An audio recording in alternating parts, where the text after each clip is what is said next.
Hello friends, நேற்று நாங்கள் வந்து ராமேஸ்வரம் போயிருந்தோம் ஃபேமிலியோட சுற்றி பார்க்குறதுக்காக. இது ரொம்ப நல்லா என்ஜாய் பண்ணோம். இருந்தாலும் வெயில் ரொம்ப அதிகமாக இருந்துச்சுங்க. அனல் அப்படியே அந்த அனல் மூஞ்சில அப்படியே அடிச்சது.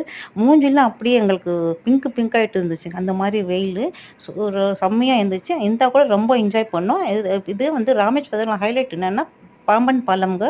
இது வந்து ரொம்ப நல்லாயிருக்கும். இதில் வந்து ஒரு ரயில்வே ட்ராக் ஒன்று இருக்குது. இது பார்த்தீங்கனால ரொம்ப அருமையாக இருக்கும். இதில் வந்து ட்ரெயின் போகும் பாருங்க.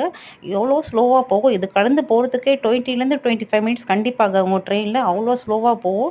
உயிர் கையில புடிச்சு போற மாரி இருக்கும். இருந்தாலும் ரொம்ப என்ஜாய் பண்ணுவோம் அந்த டைம்ல. அந்த மாரி இருக்கும். கண்டிப்பா நீங்க பிள்ளைங்களோட ஒரு தடவ போய் பாருங்களேன் எப்படி இருக்குன்ட்டு. உங்களுக்கு ரொம்ப பிடிக்கும். இது ரொம்ப நல்லா அருமையா இருக்கும். பிள்ளைங்கலாம் நல்லா என்ஜாய் பண்ணுவாங்க. இந்த சம்மர் ஹாலிடேஸ்ல கண்டிப்பா போங்க. போயிட்டு வந்துட்டு சுத்தி பார்த்துட்டு எப்படி இருக்குன்னு எனக்கு சொல்லுங்க. புடிச்சிருந்துச்சுன்னா லைக் பண்ணுங்க, ஷேர் பண்ணுங்க, சப்ஸ்கிரைப் பண்ணுங்க. இது வந்து ரொம்ப ஒரு என்ஜாய்க்கான ஒரு இடங்க இது. நல்லாருக்கும். போய் பாருங்க. நீங்க புடிச்சிருந்துச்சுன்னா லைக் பண்ணுங்க. Thank you.